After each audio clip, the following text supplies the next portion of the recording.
Sore itu, langit mendung menggantung rendah di atas atap SMA negeri yang sudah mulai sepi.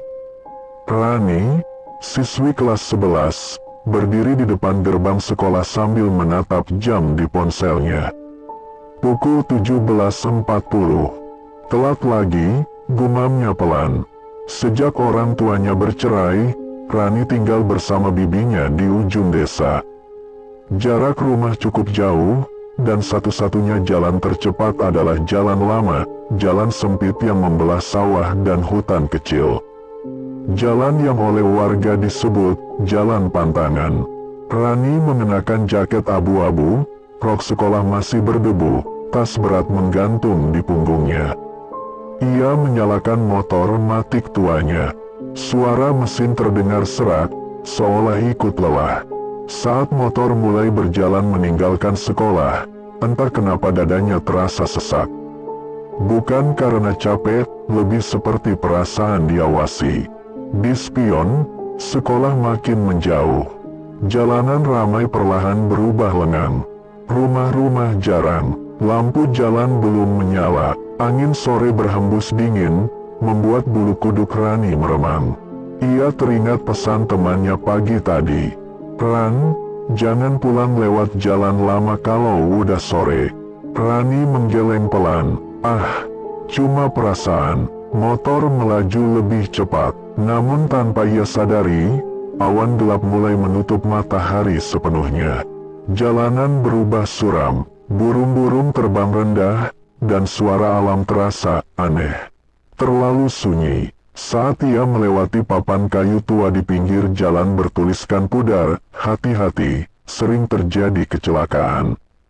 Motor Rani mati mendadak, dan di saat itulah, dari balik semak-semak, terdengar suara perempuan tertawa pelan. Motor Rani masih terdiam di tengah jalan sempit itu. Lampu depan berkedip-kedip, lalu menyala redup. Sekelilingnya kini terlalu sunyi, bahkan suara serangga pun seperti menghilang. "Halo," suara Rani terdengar kecil, tenggelam di antara pepohonan tinggi yang mengapit jalan. Ia turun dari motor, mencoba menyalakan ulang. Sekali, dua kali, tiga kali, gagal. Angin berembus lebih kencang, membuat daun-daun kering berdesir seperti bisikan. Bau tanah basah dan sesuatu yang apek menusuk hidungnya. Dan saat itulah Rani sadar sesuatu yang janggal. Jalan ini terasa lebih panjang dari biasanya. Biasanya, dari papan peringatan sampai tikungan sawah hanya butuh 1 menit berkendara. Tapi kini, sejauh mata memandang, jalan lurus itu seakan tidak berujung. "Perasaan, tadi nggak sejauh ini," gumamnya.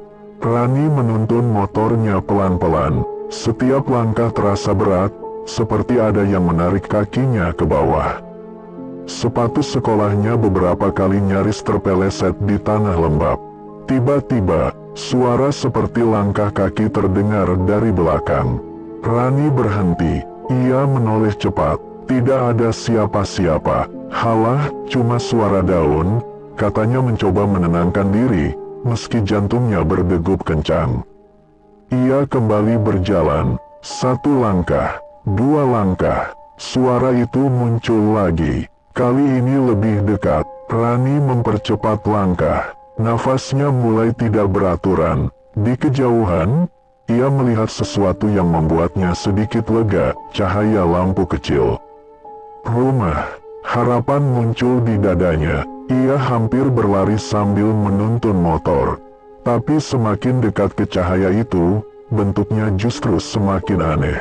Bukan rumah, bukan warung. Itu, gubuk kayu tua dengan atap miring, berdiri sendirian di pinggir jalan. Dan di depan gubuk itu, ada seseorang berdiri membelakanginya. Seorang perempuan, rambutnya panjang, hitam, menjuntai sampai pinggang. Ia mengenakan seragam putih abu-abu, seragam SMA. Rani membeku. "Itu, siswi juga," pikirnya. Dengan suara gemetar, Rani memberanikan diri bertanya, "Mbak, motor saya mogok." Perempuan itu tidak menjawab, ia hanya berdiri diam. Angin bertiup pelan, membuat rambut perempuan itu bergerak perlahan. Dan saat itulah Rani melihat sesuatu yang membuat darahnya terasa dingin. Kaki perempuan itu tidak menyentuh tanah. Rani mundur 1 langkah, lalu 2 langkah. Tiba-tiba perempuan itu berbicara, suaranya lirih, parau, seperti keluar dari tenggorokan yang kering. "Jangan lewat sini." Lampu motor Rani mati total, dan gelap menelan segalanya. Gelap. Rani tidak tahu berapa lama ia berdiri terpaku. 1 detik terasa seperti 1 menit. Jantungnya berdentum keras sampai telinganya berdengung. Tiba-tiba, motor menyala sendiri. Lampu depan hidup terang, seolah tidak pernah mati. Rani tersentak, hampir terjatuh. Nafasnya terengah, tangan gemetar mencengkeram setan. Apa? Suaranya nyaris tak keluar. Bubuk kayu itu hilang. Perempuan berseragam SMA itu juga lenyap tanpa bekas. Yang ada hanyalah jalan kosong, basah, dan terlihat berbeda. Aspalnya retak-retak, ditumbuhi rumput liar. Pepohonan di kiri kanan tampak lebih rapat, lebih tinggi, seakan menutup langit. Bahkan udara terasa lebih dingin, menusuk sampai tulang. Rani menelan ludah. Halusinasi, cuma halusinasi. Ia naik ke motor dengan gerakan terburu-buru. Kali ini ia tidak mau menuntun. Ia ingin pergi sejauh mungkin dari tempat itu. Gas ditarik, motor melaju. Namun setelah beberapa menit, perasaan aneh kembali muncul. Tidak ada tikungan, tidak ada persimpangan, tidak ada tanda-tanda desa. Padahal seharusnya, setelah jalan pintas ini, ia akan melewati jembatan kecil. Tapi jembatan itu tidak pernah muncul. Rani melirik spion. Awalnya kosong, lalu bayangan hitam muncul samar di spion kiri. Rani memejamkan mata sejenak, lalu membuka lagi. Bayangan itu masih ada, dan kini lebih jelas. Seperti sosok perempuan berjalan pelan di tengah jalan, kepalanya tertunduk, rambut panjang menutupi wajah. Setiap kali Rani mempercepat laju motor, sosok itu tetap berada di jarak yang sama. Ini nggak mungkin, aku jalan 40, 50. Tangannya menarik gas lebih dalam. Angin menerpa wajahnya keras. Jaket berkibar, nafasnya mulai sesak. Tapi sosok itu tidak tertinggal. Malah, kepalanya perlahan terangkat di spion. Dan di balik rambut hitam kusut itu, Rani melihat sekilas. Wajah pucat kebiruan dengan mata hitam kosong. Rani menjerit dan spontan membanting setan ke kanan. Motor oleng, ban depan tergelincir di tanah basah. Tubuh Rani terlempar dan menghantam aspal dengan keras. Pandangan Rani berkunang-kunang, helmnya terlepas. Kepalanya berdarah, hangat mengalir ke pelipis. Motor tergeletak beberapa meter darinya, mesinnya masih menyala, lampu menyorot lurus ke depan. Dengan sisa tenaga, Rani mencoba bangkit. Dan saat itulah ia melihat sesuatu yang membuatnya ingin pingsan. Di ujung sorot lampu motor, bukan jalan yang sama, di sana berdiri sebuah pohon besar tua, akarnya menjalar kemana-mana. Di batangnya tergantung potongan pita putih abu-abu, seperti bekas seragam sekolah. Dan di bawah pohon itu, ada banyak bekas lilin mati. Rani teringat cerita warga desa yang pernah ia dengar sekilas. Kalau ada siswi meninggal tragis, arwahnya sering ngikutin yang lewat jalan itu. Air mata Rani jatuh bercampur darah. Enggak, bukan aku, tolong. Dari belakangnya, terdengar suara nafas pelan, sangat dekat di telinganya. Sekarang, giliran kamu. Napas Rani tercekat. Udara di sekelilingnya terasa berat, seperti menekan dada. Ia masih terduduk di tanah, tangan gemetar menyangga tubuhnya yang nyeri. Suara itu terlalu dekat, pelan, serak, seperti orang menangis sambil menahan rasa sakit. Rani menoleh perlahan ke belakang. Tidak ada siapa-siapa, tapi suara itu tidak berhenti. Justru berpindah. Sekarang terdengar dari balik pohon tua tempat lilin-lilin mati itu berada. Rani merangkak mundur, punggungnya menghantam motor. Mesin motor tiba-tiba mati sendiri, membuat sekeliling kembali sunyi yang menyesakkan. Tangisan itu berubah, bukan lagi sedih, melainkan marah. "Kok, kamu pulang sendirian?" Suara perempuan, lemah, tapi penuh kebencian. Rani menutup telinganya, air mata mengalir deras. Aku cuma mau pulang, aku nggak tahu apa-apa." Daun-daun di pohon tua itu bergoyang, padahal tidak ada angin. Satu persatu, sosok mulai muncul dari balik batang pohon. Perempuan berseragam SMA.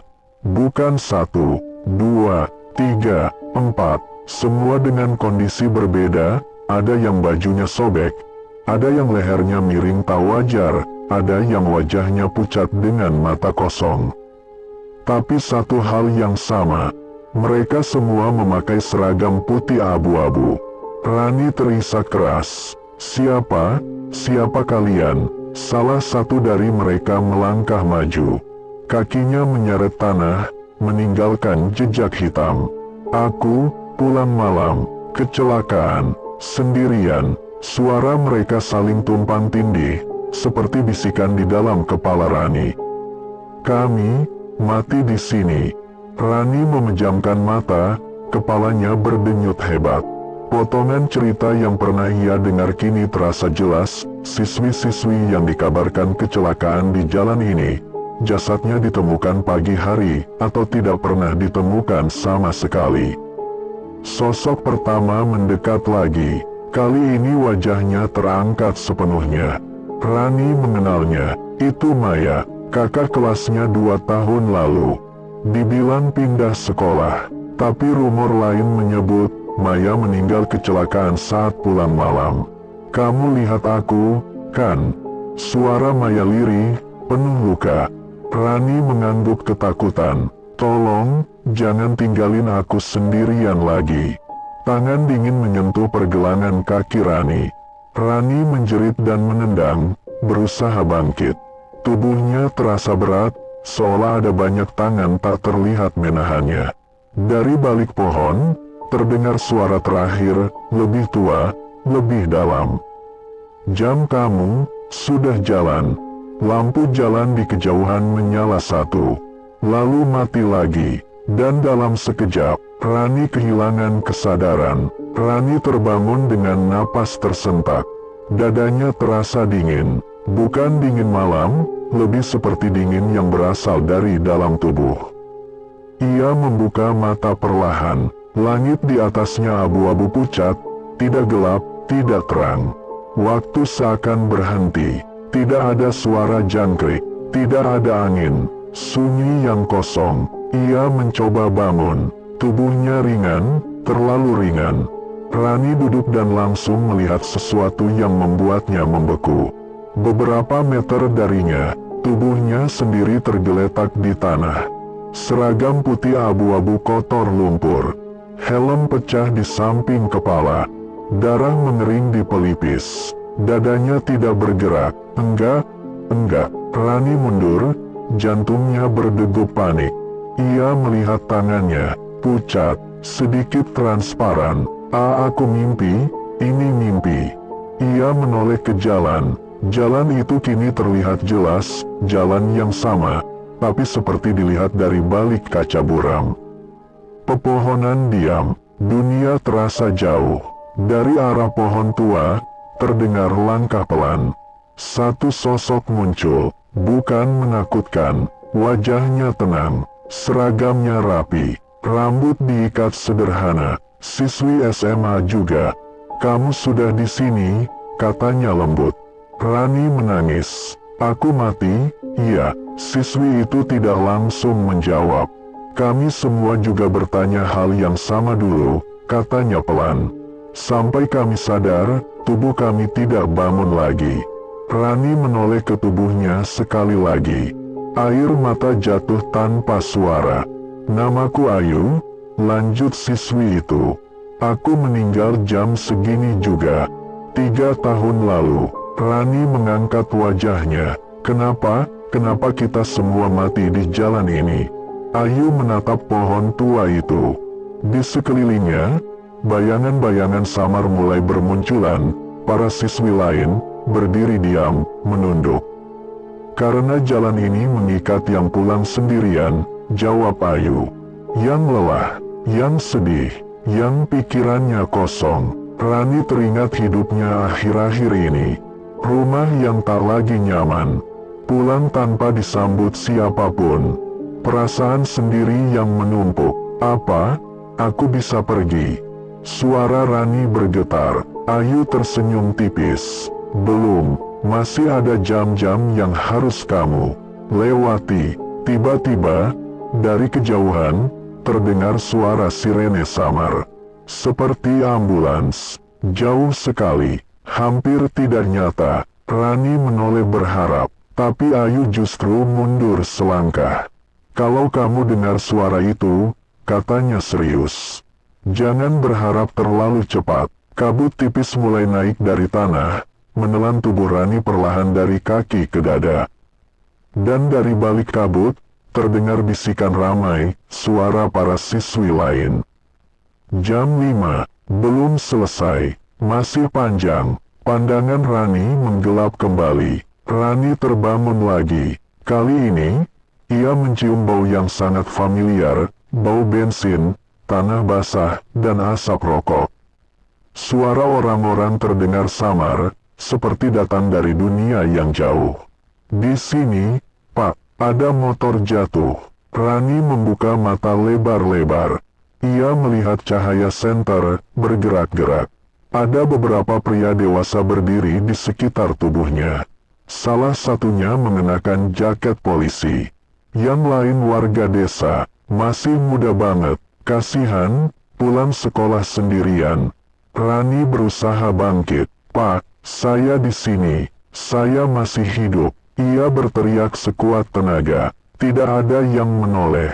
Tangannya mencoba menyentuh lengan seorang bapak-bapak, menembus begitu saja.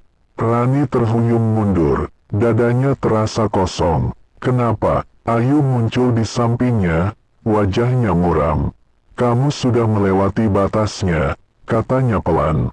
Rani menatap tubuhnya yang kini diangkat perlahan oleh warga. Darah di kepalanya terlihat lebih jelas. Wajahnya pucat, bibir kebiruan. Salah satu warga berkata lirih. Napasnya sudah nggak ada. Kalimat itu menghantam Rani lebih keras dari jatuhnya motor. Enggak, aku masih di sini. Tangisnya pecah. Ia melihat seorang ibu parubaya datang tergesa-gesa. Wajahnya panik, rambutnya berantakan, bibinya, Rani, Rani. Suara itu bergetar. Rani berlari ke arahnya. Bi, aku di sini, jangan nangis. Tapi sang bibi hanya jatuh terduduk, memeluk tubuh Rani yang tak bernyawa, menangis histeris. Saat itulah sesuatu berubah. Udara di sekitar jalan itu menggelap. Lampu senter berkedip. Angin berputar aneh. Dari arah pohon tua, terdengar suara yang Rani kenal. Suara Maya. Kamu dengar mereka. Kita juga dulu berharap. Satu persatu, para siswi lain muncul. Berdiri di lingkaran tak kasat mata. Wajah mereka bukan lagi penuh teror, melainkan lelah. Setiap jam seperti ini, kata Ayu, harapan selalu datang, dan selalu pergi. Rani menatap mereka dengan mata basah. Apa yang terjadi setelah ini? Ayu menoleh ke langit abu-abu. Setelah ini, kamu akan tahu kenapa jalan ini tidak pernah kehabisan korban. Di kejauhan, suara azan maghrib berkumandang. Terdengar sayup, terdistorsi, seperti diputar dari radio rusak. Jam di langit, yang entah bagaimana Rani bisa melihatnya, berubah. Pukul 6.59. Ayu menatap Rani dalam-dalam. Jam berikutnya adalah jam pengakuan. Kabut kembali naik dari tanah. Dan Rani mulai merasakan sesuatu yang berbeda di dadanya. Bukan detak jantung, melainkan tarikan ke arah pohon tua itu. Tarikan itu semakin kuat. Rani merasa tubuhnya, atau apapun dirinya sekarang, ditarik perlahan menuju pohon tua di pinggir jalan. Akarnya menjalar seperti urat nadi raksasa, mencengkeram tanah dan aspal yang retak. Setiap langkah mendekat, kepalanya terasa berat. Suara-suara mulai masuk ke pikirannya, bukan lewat telinga. Tangisan, teriakan, doa yang terputus di tengah jalan. Ini, apa? Rani terisak. Ayu berdiri di sampingnya, wajahnya serius.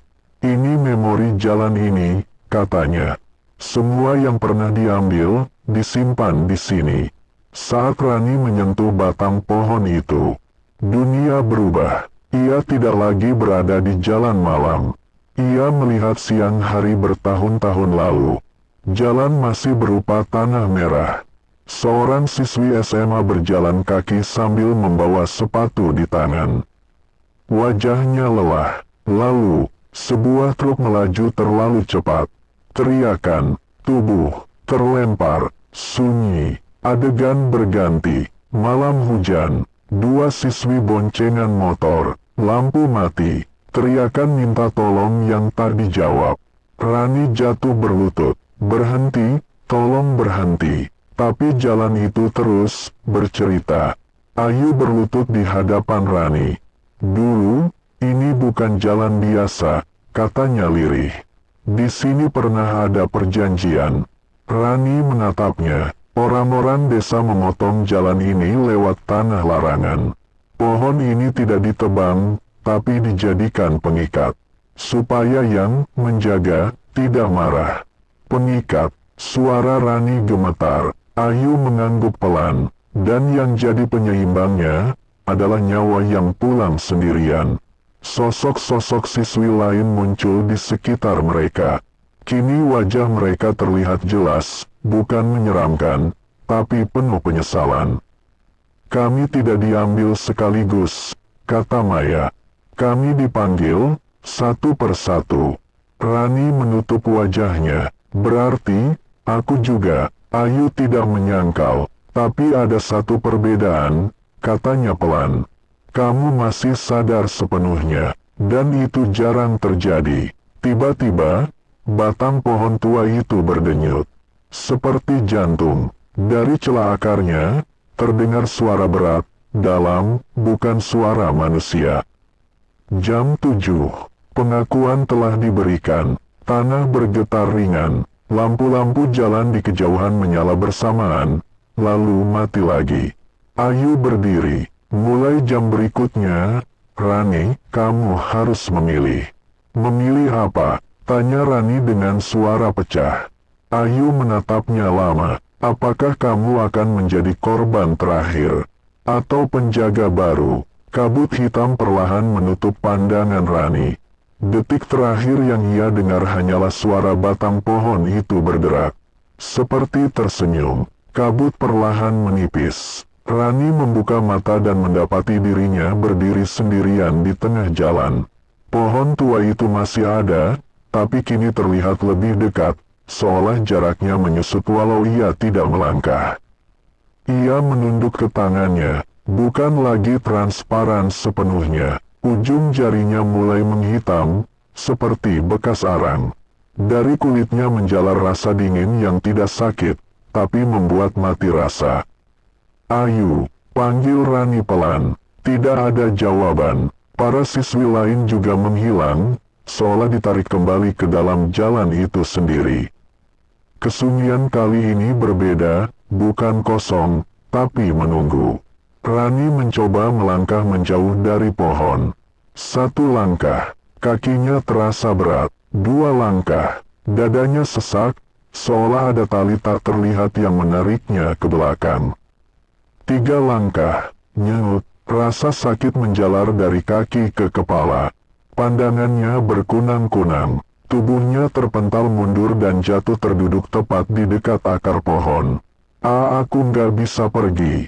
Jawaban datang, tapi bukan dari siapapun yang terlihat. Suara itu muncul di dalam kepalanya sendiri. Kamu sudah ditandai. Rani memekik dan menutup telinga, tapi suara itu tetap ada. Jam 8 adalah jam perubahan. Udara di sekitar pohon bergetar. Bayangan Rani di tanah terlihat aneh, lebih panjang, lebih gelap, dan bergerak sedikit lebih lambat dari tubuhnya. Rani berdiri gemetar. Berhenti, aku bukan penjaga, aku mau pulang. Bayangannya menoleh, bukan mengikuti gerakannya, tapi menoleh sendiri. Rani menjerit dan mundur. Jantungnya, jika ia masih punya, berdegup liar. Di spion motor yang tergeletak tak jauh darinya, Rani melihat pantulan wajahnya. Matanya masih miliknya, tapi di belakangnya, ada sosok lain berdiri menempel. Lebih tinggi, rambutnya menjuntai, wajahnya tak berbentuk jelas. Kalau aku menolak, apa yang terjadi? Bisik Rani putus asa. Jawaban itu datang lambat, berat. Maka kamu akan menjadi seperti mereka. Tiba-tiba, Rani melihat kilasan cepat, dirinya berdiri di pinggir jalan, setiap malam, mengikuti siswi lain yang pulang sendirian. Wajah lelah, spion bergetar, motor tergelincir, korban demi korban. Air mata Rani jatuh, tapi tidak terasa hangat. Kalau aku menerima, untuk pertama kalinya, suara itu terdengar puas. Maka jalan ini akan menyebut namamu. Langit abu-abu mulai menggelap, berubah ke arah hitam pekat. Di kejauhan, jam tak kasat mata itu kembali berdetak. Pukul 8.59. Rani memeluk dirinya sendiri. Tubuhnya kini dingin sepenuhnya. Ayu bilang, aku harus memilih. Kabut kembali naik, lebih tebal dari sebelumnya. Dan saat jarum jam bergerak ke angka berikutnya, Rani tahu, jam berikutnya bukan lagi tentang takut, tapi tentang keputusan. Kabut tidak langsung hilang. Ia berputar, menutup mata Rani seperti tirai. Saat kabut itu tersibak, Rani tidak lagi berdiri di samping pohon tua. Ia berada di jalan yang sama, namun versinya berbeda. Lampu jalan menyala terang, aspal terlihat mulus, tidak ada bekas kecelakaan, tidak ada pohon tua di pinggir jalan. Dan di kejauhan, terlihat seorang siswi SMA mengendarai motor sendirian. Bukan aku, bisik Rani. Siswi itu berhenti di tengah jalan. Motornya mati mendadak. Ia turun dengan wajah panik, gerak-geriknya sangat familiar. Itu, aku. Suara Rani bergetar. Udara di sekitar Rani mengeras. Ia tidak bisa bergerak, hanya bisa menonton. Siswi itu menuntun motor, menoleh ke kanan dan kiri. Ia berteriak minta tolong, tapi tidak ada suara yang keluar dari mulutnya. Lalu bayangan muncul di spion. Bayangan yang Rani kenal, dirinya sendiri. Versi Rani dengan wajah kosong, mata hitam, berdiri terlalu dekat di belakang motor. Berhenti, Rani menjerit, tapi suaranya tenggelam. Siswi itu menoleh, dan saat mata mereka bertemu, siswi itu menjerit keras. Ia berlari, meninggalkan motor. Tapi jalan itu memanjang tak wajar. Setiap langkah semakin berat, seolah tanah mencengkeram kakinya. Dari balik pepohonan, sosok-sosok lain muncul. Para siswi berseragam putih abu-abu, wajah mereka datar, lelah, tidak marah, kosong. Kami juga pernah menolak, kami juga ingin pulang. Mereka mendekat, perlahan, serempak. Siswi itu terjatuh, menangis, memohon. Dan saat tangan-tangan dingin menyentuh pundaknya, tubuhnya tidak hancur, tidak mati. Ia berubah, wajahnya memucat, matanya kosong, tangisnya berhenti begitu saja. Ia berdiri, lalu berbalik menghadap jalan, menunggu. Kabut kembali menyelimuti segalanya. Rani tersungkur, air matanya jatuh deras. Jadi, mereka yang menolak, terjebak selamanya.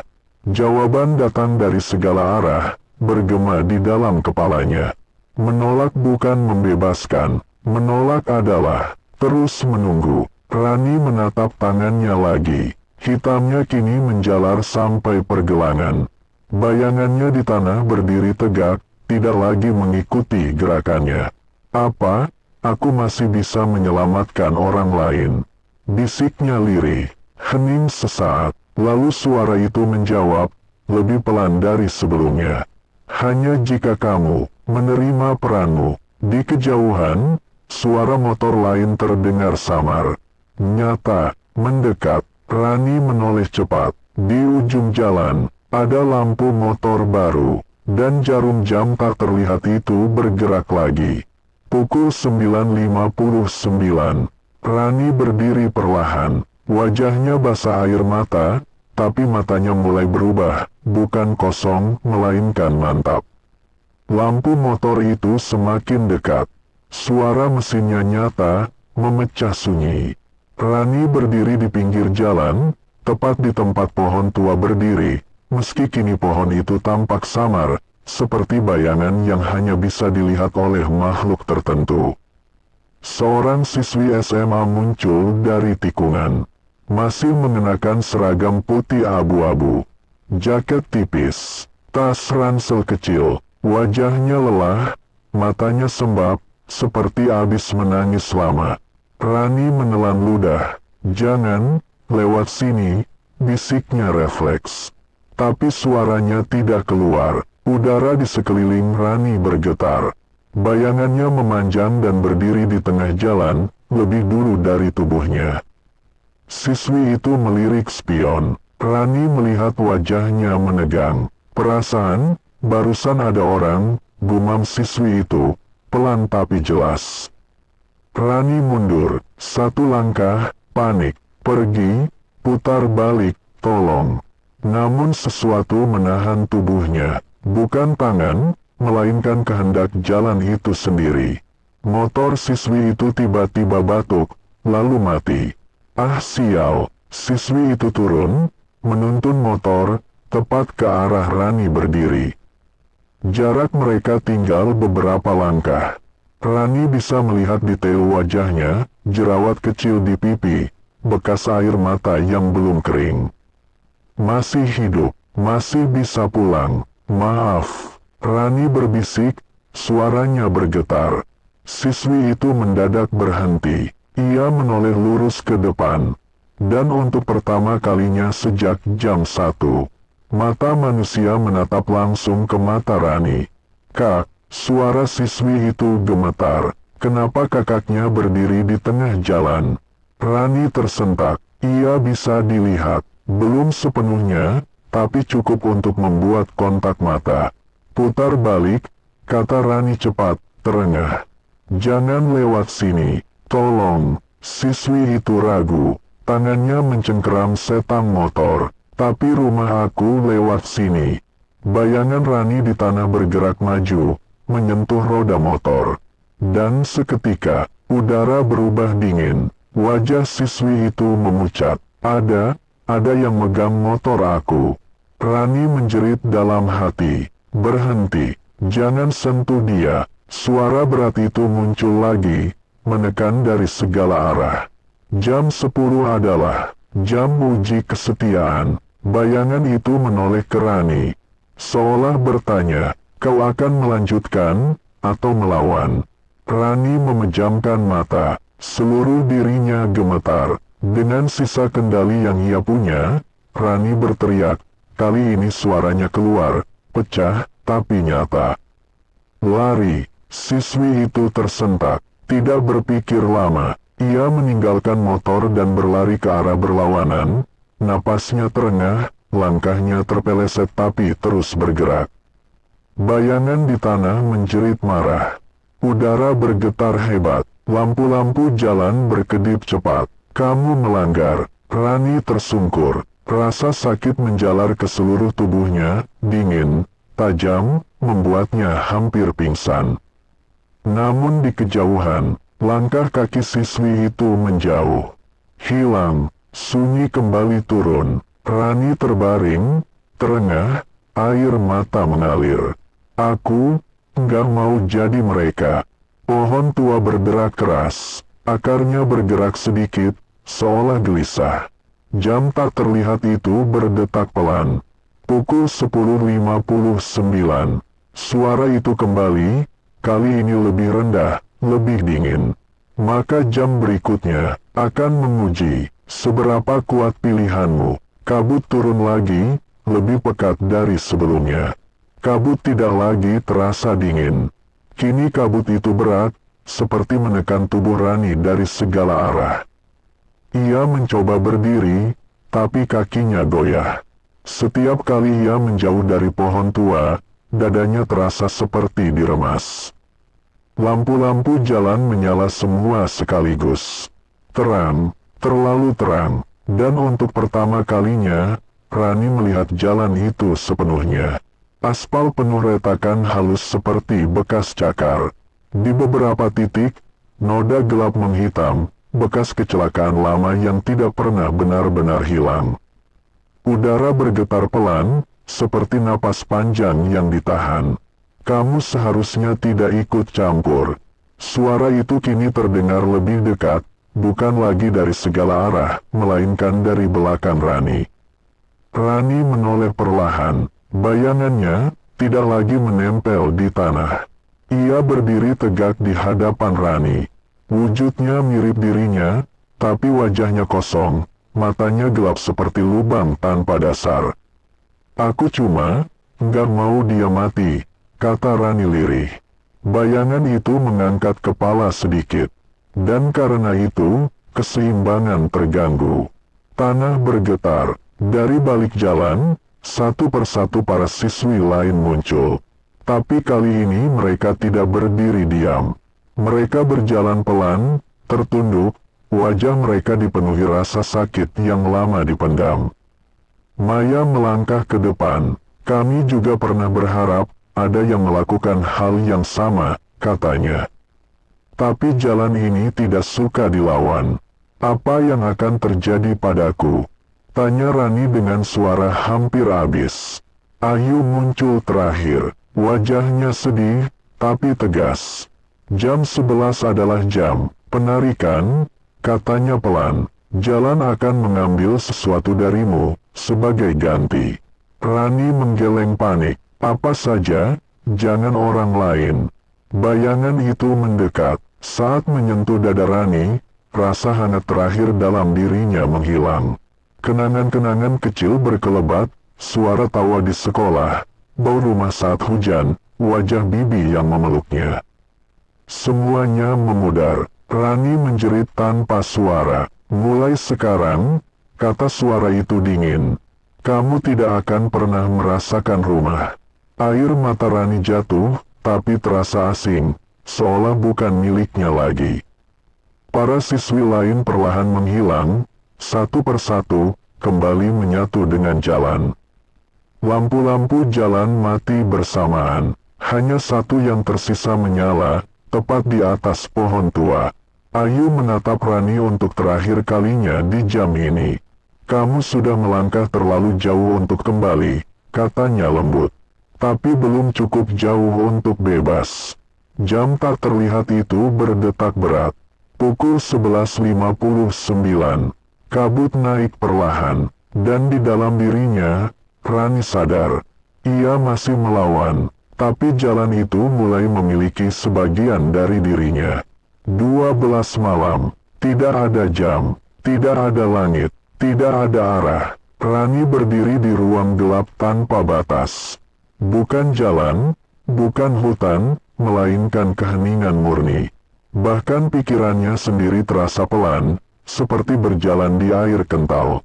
Lalu, bunyi detak, bukan jam dinding, bukan jam tangan, seperti detak jantung raksasa. Setiap detak membuat dadanya ikut bergetar, meski ia tahu jantungnya sudah lama berhenti. Di kejauhan, cahaya kecil muncul. Rani melangkah mendekat. Cahaya itu berasal dari pohon tua, tapi wujudnya kini berbeda, lebih besar, lebih gelap, akarnya menjulur ke segala arah seperti urat hitam yang menembus tanah dan udara.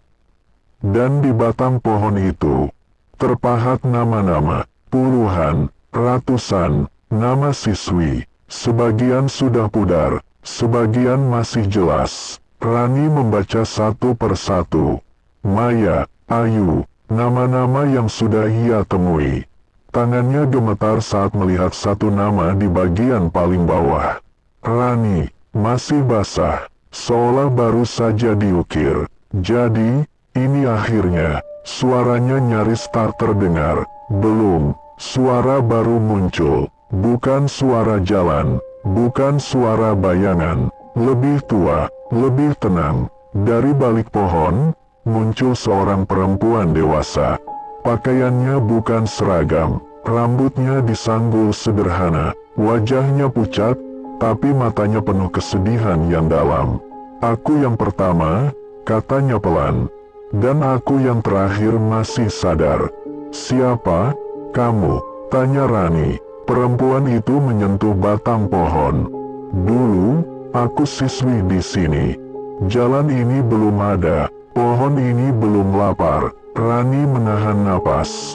Kutukan ini bukan dimulai oleh arwah, lanjutnya, tapi oleh manusia yang memilih jalan cepat dan murah, lalu membayar dengan nyawa orang lain.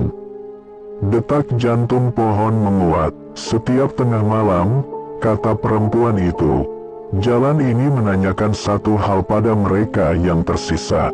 Rani menatapnya dengan mata basah. Apa? Pertanyaannya. Perempuan itu menatap lurus ke mata Rani. Apakah kamu ingin dikenang sebagai korban? Atau dikutuk sebagai penjaga? Nama Rani di batang pohon mulai bersinar samar. Jika ia diam, namanya akan mengeras, menyatu selamanya. Jika ia menolak, ia akan terpecah seperti siswi-siswi yang menunggu tanpa akhir. Tengah malam bukan soal waktu. Tengah malam adalah keputusan. Dan di dalam keheningan itu, Rani menyadari satu hal yang paling mengerikan. Jalan ini tidak butuh banyak korban. Ia hanya butuh satu orang yang mau tinggal. Detak terakhir terdengar lebih keras. Pukul 12.59. Cahaya meredup. Nama Rani bergetar. Nama Rani di batang pohon itu masih bergetar. Tidak mengeras, tidak memudar, seolah ragu. Rani berdiri diam, napasnya tertahan. Perempuan dewasa, yang mengaku sebagai korban pertama, menatapnya dengan sorot mata campur aduk antara harap dan takut. Kamu tidak menjawab, katanya pelan. Aku belum tahu, Rani berbisik. Kalau aku tinggal, orang lain bisa selamat. Tapi kalau aku tinggal, aku jadi bagian dari ini. Perempuan itu mengangguk. Itulah yang membuatmu berbeda.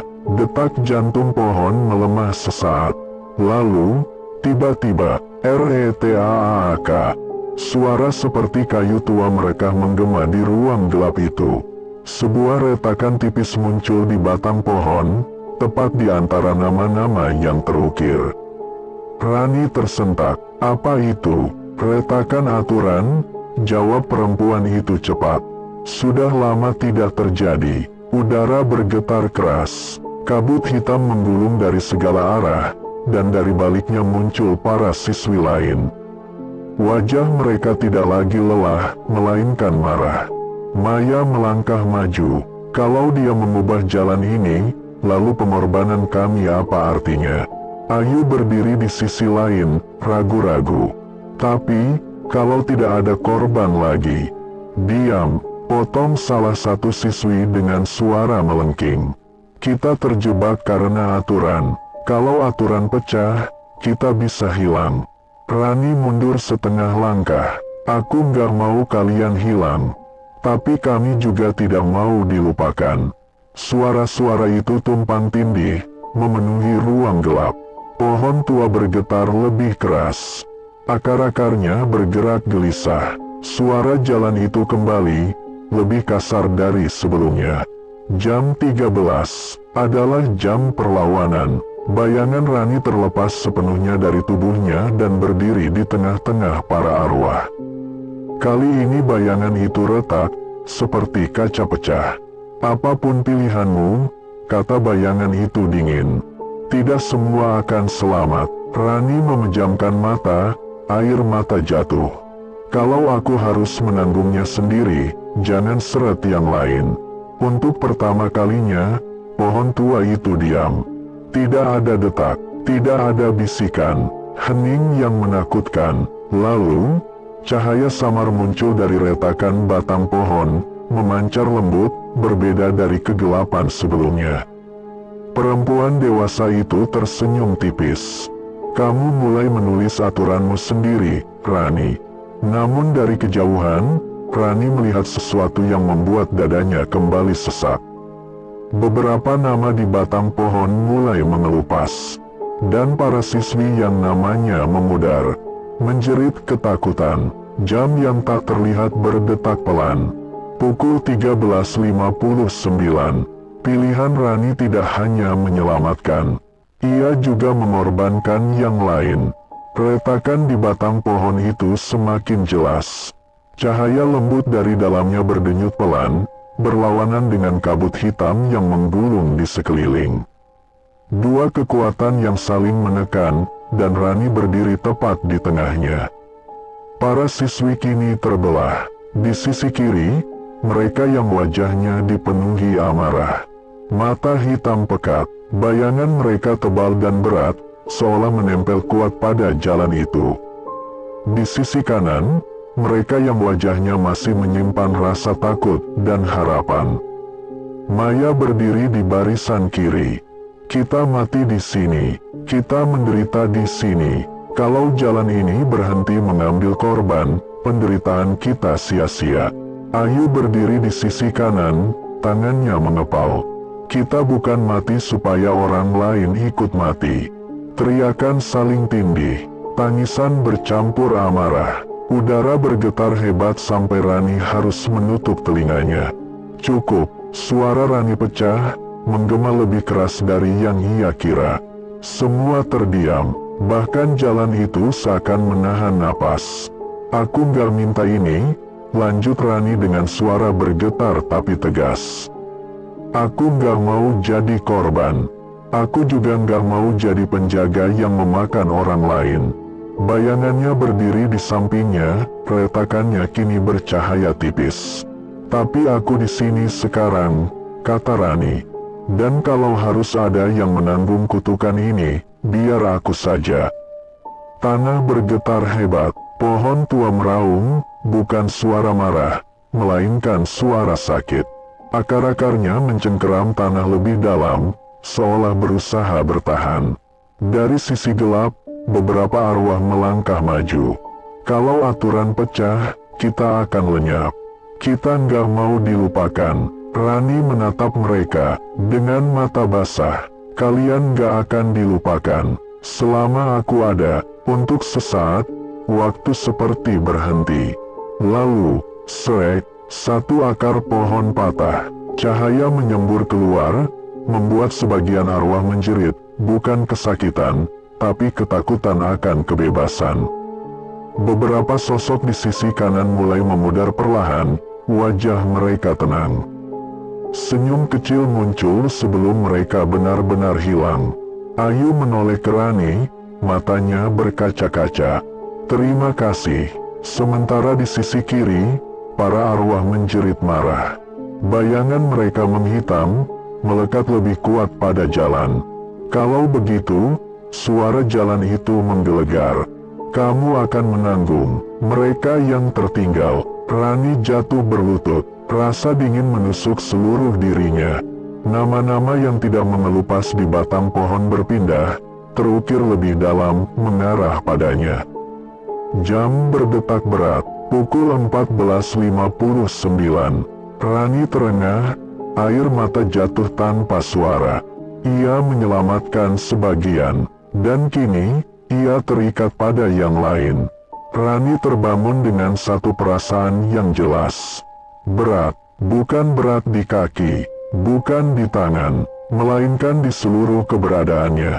Ia berdiri, atau lebih tepatnya, berusaha berdiri di pinggir jalan itu lagi. Jalan yang sama, pohon yang sama, tapi kini, semuanya terasa menempel padanya. Setiap retakan aspal terasa seperti ada di kulitnya. Setiap angin dingin terasa menembus sampai ke dalam dada. Rani menunduk, seragamnya tidak lagi putih abu-abu. Warnanya kusam, seperti tercuci hujan bertahun-tahun. Di lengannya, muncul bekas-bekas gelap, menyerupai bayangan akar yang melilit di bawah kulit. "Apa yang terjadi padaku?" bisiknya lirih. Jawaban tidak datang dari satu suara, melainkan banyak. Dari bahu kirinya, terdengar bisikan pelan.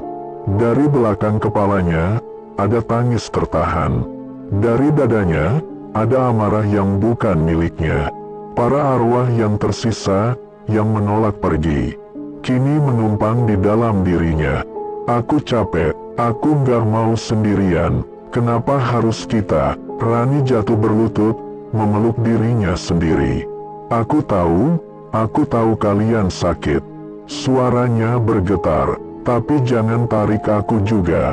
Pohon tua itu tidak lagi berdiri terpisah. Akarnya kini menyatu dengan bayangan Rani, seolah tubuhnya menjadi perpanjangan dari jalan itu. Setiap kali ia mencoba melangkah menjauh, dada Rani terasa nyeri, seperti ada sesuatu yang akan robek. Lampu jalan menyala satu persatu, mengikuti langkahnya. Rani sadar dengan ngeri, ia kini menjadi pusat jalan itu. Jika ia bergerak, jalan mengikuti. Jika ia diam, jalan menunggu. Dari kejauhan, suara motor lain terdengar samar, lalu menghilang. Seolah jalan itu ragu, atau menahan diri. Rani mengangkat wajahnya ke langit gelap. "Kalau aku harus di sini, setidaknya jangan ambil mereka lagi." Untuk pertama kalinya sejak lama, jalan itu tidak menjawab. Sebaliknya, tubuh Rani yang menjawab. Rasa hangat terakhir di dalam dirinya padam. Detak yang bukan jantung kini menjadi ritmenya. Ia tidak merasa lapar, tidak merasa lelah, tidak merasa hidup. Jam tak terlihat berdetak pelan, berat. Pukul 15.59. Rani masih berdiri, bukan sebagai siswi, bukan sebagai korban, melainkan sebagai penyangga kutukan, yang jika ia jatuh, jalan itu akan kembali lapar. Jalan itu sunyi, bukan sunyi yang menenangkan, melainkan sunyi yang menahan sesuatu. Lampu-lampu jalan tidak lagi berkedip. Mereka menyala stabil, seolah mengawasi. Rani berdiri di tengah jalan, tubuhnya tegak tapi kosong. Suara-suara di dalam dirinya kini lebih pelan, seperti tertidur atau menunggu. Lalu terdengar sesuatu yang seharusnya tidak ada. Langkah kaki manusia, cepat, terburu-buru. Rani menoleh. Seorang laki-laki dewasa berjalan sambil menenteng jaket. Wajahnya pucat, keringat dingin mengalir di pelipis. Ponsel di tangannya mati. Ia jelas bukan siswi, bukan target lama jalan ini. "Ada orang!" teriaknya panik. "Motor saya mogok." Rani menegang. Jalan ini tidak pernah memanggil orang dewasa. Tidak pernah yang pulang terburu-buru karena marah, bukan karena lelah dan sendirian seperti para siswi. "Ini salah. Pergi," kata Rani cepat. Suaranya keluar, tapi terdengar berat, berlapis. "Jangan lewat sini." Laki-laki itu mundur selangkah. Kamu siapa? Ngapain berdiri di tengah jalan malam-malam gini?" Bayangan Rani bergerak sendiri, lebih cepat dari biasanya. Lampu jalan meredup satu tingkat. Di dalam dada Rani, suara-suara mulai bangun. Bukan dia bukan bagian. Jalan lapar, diam, Rani berteriak dalam hati. Ia melangkah maju, berusaha menahan bayangannya. Tapi di saat yang sama, emosi yang bukan miliknya menyusup, marah, putus asa, dendam lama. Laki-laki itu menoleh ke spion motornya. Dan saat itulah ia melihat sesuatu. Apa itu? Suaranya berubah gemetar. Rani tersadar terlambat. Ia terlihat terlalu jelas. Bayangan di tanah merambat ke roda motor. Udara berubah dingin mendadak. Jalan itu mengenali celah. Tidak, bukan dia. Rani berlutut, menahan dada. Laki-laki itu berlari, terpeleset, jatuh keras. Darah mengalir dari keningnya. Jalan bergetar, siap mengambil. Dan di momen itu, Rani membuat kesalahan fatal. Ia menyentuh bahu laki-laki itu. Sentuhan pertama yang ia lakukan sejak jam 10. Sekejap, semua suara di dalam dirinya meledak. Tangisan, teriakan, kemarahan bertahun-tahun masuk ke tubuh laki-laki itu. Matanya membelalak, nafasnya tersedak. Rani menjerit, menarik tangannya. Aku cuma mau nolong, tapi sudah terlambat. Jalan itu merasakan darah baru. Lampu jalan padam satu persatu, cepat. Pohon tua meraung dari kejauhan, akarnya bergerak liar. Laki-laki itu tidak mati, tapi sesuatu di dalam dirinya retak. Ia bangkit perlahan, matanya kosong, napasnya berat. Tanpa berkata apapun, ia berjalan menjauh, meninggalkan motornya. Rani tersungkur, gemetar hebat. Apa yang aku lakukan? Suara jalan itu kembali, lebih puas dari sebelumnya. Satu kesalahan, membuka celah. Jam berdetak keras. Pukul 16.59. Rani menutup wajahnya. Ia berhasil mencegah korban selama berjam-jam. Tapi satu sentuhan, membuat jalan itu mencicipi lagi. Hujan turun tanpa suara. Tetesannya jatuh lurus, dingin, seperti tirai yang menutup dunia dari luar. Rani masih tergeletak di tengah jalan, tubuhnya gemetar hebat. Bekas sentuhannya tadi masih terasa, panas, lalu kosong. Di kejauhan, lampu sekolah menyala samar. Jam pulang sore, anak-anak mulai keluar gerbang. Jantung Rani, yang sudah lama tak berdetak, berdenyut lagi. Tidak, jangan sekarang, bisiknya panik. Kesalahan jam 16 membuka sesuatu yang tak bisa ditutup cepat. Jalan itu terbangun penuh. Aspal berkilat seperti basah oleh darah lama. Kabut menipis, memberi ruang. Dari sisi kanan, terdengar suara motor pelan. Seorang siswi SMA, seragamnya sama. Tas ransel basah, helm setengah terbuka. Wajahnya lelah, matanya kosong karena hari yang panjang. Ia melambat saat melihat Rani di tengah jalan. Kak, suaranya ragu. Rani berdiri terlatih. Setiap langkah terasa seperti menarik seluruh jalan bersamanya. Putar balik, katanya cepat. Tolong, putar balik sekarang. Siswi itu bingung. Jalan ini jalan pintas. Rumahnya dekat. Hujan makin deras. Di dalam tubuh Rani, suara-suara mulai menarik. Dia cocok, sendirian, hujan. Rani menutup telinga. Jangan, lampu jalan padam serempak. Motor itu selip, bukan keras, cukup untuk membuatnya jatuh dan terpukul aspal. Helmnya terlepas. Kepalanya membentur batu pembatas. Darah mengalir tipis, bercampur air hujan. Rani berlari, lebih cepat dari yang seharusnya bisa ia lakukan. Ia memeluk tubuh siswi itu, menahan kepalanya. Bangun, ayo bangun. Air mata Rani jatuh, bercampur hujan. Mata siswi itu terbuka setengah. Kak, dingin. Kata itu menghantam Rani lebih keras dari apapun. Ia merasakan tarikan, bukan dari luar, tapi dari dalam dirinya. Jalan itu meminta haknya. Para arwah menjerit, menuntut keseimbangan. Ambil aku, bisik Rani. Ambil aku saja. Ia menempelkan dahinya ke dahi siswi itu. dan membuat pilihan terakhir. Rani melepaskan pegangan. Semua nama yang terukir, semua suara, mengalir keluar dari tubuh Rani, masuk ke tanah, ke pohon, ke jalan. Cahaya menyilaukan memecah hujan. Siswi itu terbatuk keras. Matanya terbuka penuh. Napasnya kembali. Sementara Rani, tubuhnya mulai retak, seperti kaca yang kehilangan bingkai. Lari, kata Rani lemah. Sekarang, siswi itu bangkit terhuyung, menoleh sekali dengan mata penuh ketakutan, lalu berlari menjauh, motornya ditinggalkan. Rani tersenyum tipis. Jalan itu meraung marah. Tubuh Rani runtuh, menyatu dengan aspal.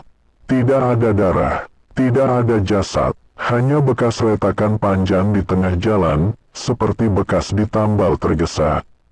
Hujan berhenti. Jam berdetak pelan, pukul 17.59.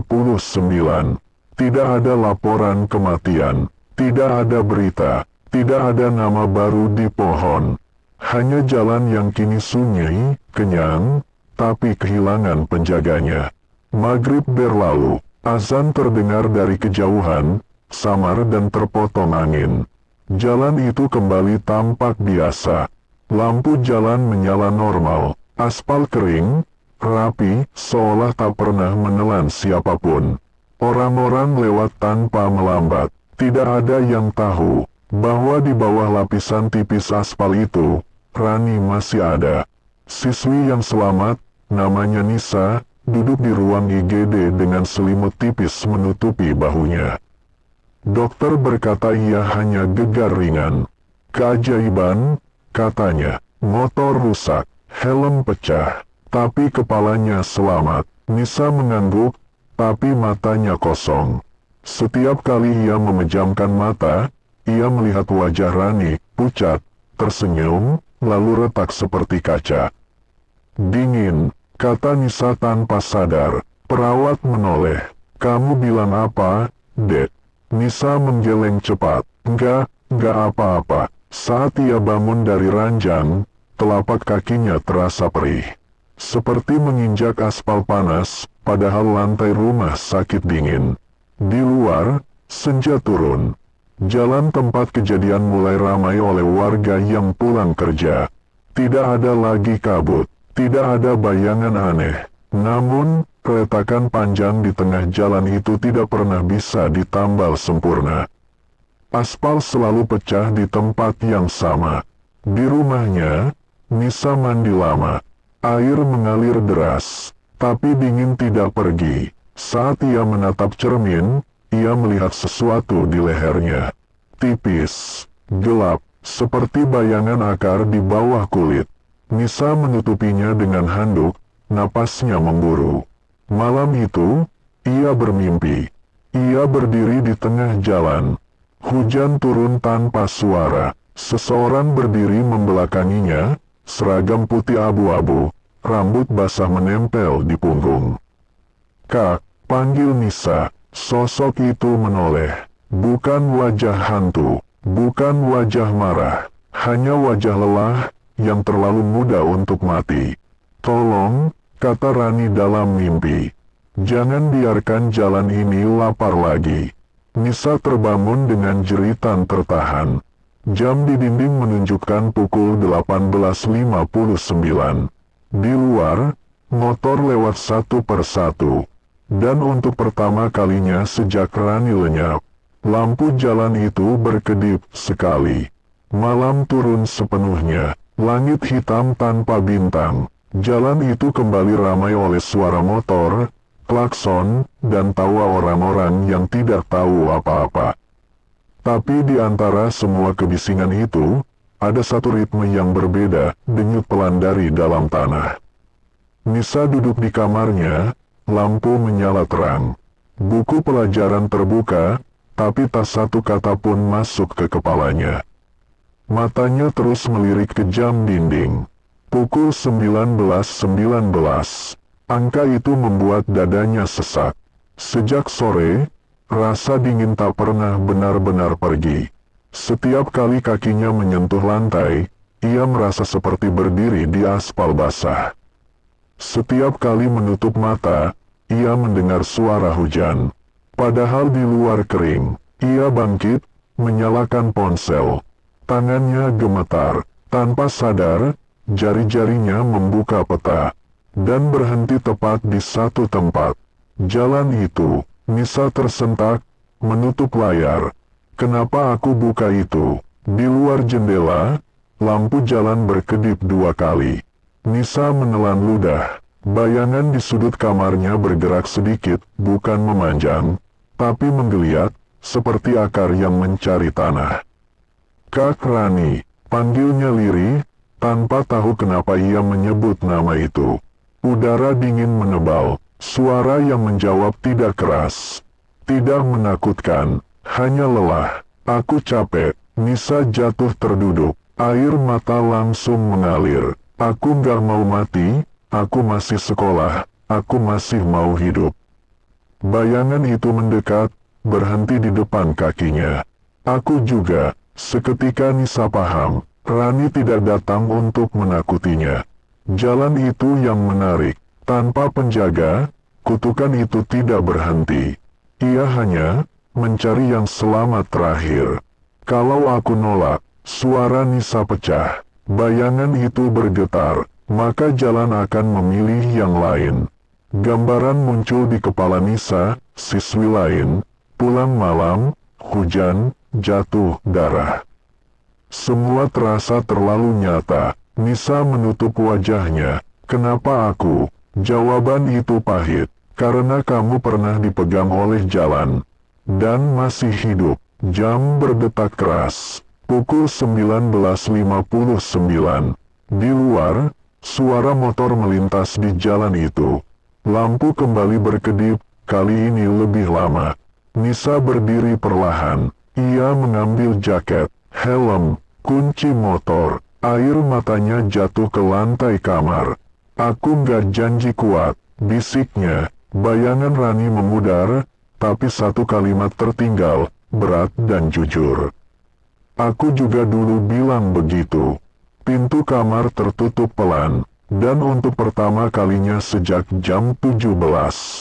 Jalan itu tersenyum. Malam menua, angin berhenti, suara serangga menghilang satu persatu, seolah alam ikut menahan napas.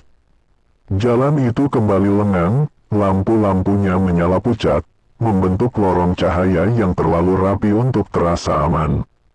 Nisa tiba di ujung jalan. Mesinnya dimatikan, sunyi langsung menelan. Retakan panjang di aspal masih ada, tak pernah bisa ditutup sempurna. Tepat di sana, hawa dingin naik dari tanah, menyentuh pergelangan kakinya. Aku datang, ucap Nisa pelan. Tidak ada jawaban, namun tanah menggetar halus. Pohon tua di sisi jalan berderit, akarnya bergerak pelan, bukan mengancam, melainkan menyambut. Bayangan muncul di aspal, memanjang lalu menyatu dengan kaki Nisa. Dingin merambat ke tulang. Ia terhuyung, menahan dada. Aku takut, katanya jujur. Aku gak sekuat Kak Rani. Hening beberapa detik, lalu suara itu datang, lebih lembut dari sebelumnya. Bukan suara jalan, bukan suara arwah, suara ingatan. Kuat itu bukan gak takut. Kuat itu bertahan walau takut. Nisa menutup mata, air mata jatuh, hangat, kontras dengan dingin yang naik. Ia melangkah ke tengah retakan. Sekejap, dunia berbalik. Kabut tipis turun, hujan tanpa bunyi menyelimuti. Nama-nama lama berkilat samar di batang pohon, banyak, terlalu banyak. Mereka bergetar, lalu meredup satu persatu, seolah menunduk. Nisa mengangkat kepala. Kalau aku di sini, katanya, suaranya bergetar tapi teguh. Kalian gak boleh ambil siapapun lagi. Jalan berdenyut, lapar, tapi ragu. Nisa menekan telapak tangannya ke aspal. Dingin menusuk, lalu diam. Bayangan akar muncul tipis di bawah kulitnya, bukan mengikat melainkan menaut. Sesuatu berpindah. Bukan seluruh kutukan, melainkan kendali. Lampu jalan berhenti berkedip, hujan menghilang, kabut terangkat. Nisa berdiri, napasnya berat. Ia masih hidup, masih manusia, tapi di dalam dirinya kini ada penjaga, kesadaran yang siaga, yang akan menariknya kembali setiap kali jalan mulai lapar. Dari kejauhan, motor melintas. Aman, lalu satu lagi, aman. Di tempat retakan, cahaya kecil menyala, hangat, singkat.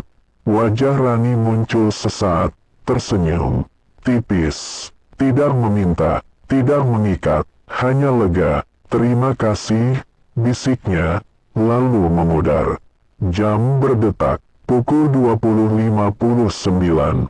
Sejak malam itu, jalan tersebut tidak lagi memakan korban. Orang-orang hanya tahu satu hal, kalau pulang malam dan melewati jalan itu, kadang mereka melihat seorang siswi berdiri di bawah lampu, menoleh sebentar, lalu memberi isyarat agar memperlambat laju. Bukan hantu, bukan ancaman, peringatan, dan di bawah aspal, nama Rani tidak pernah kembali.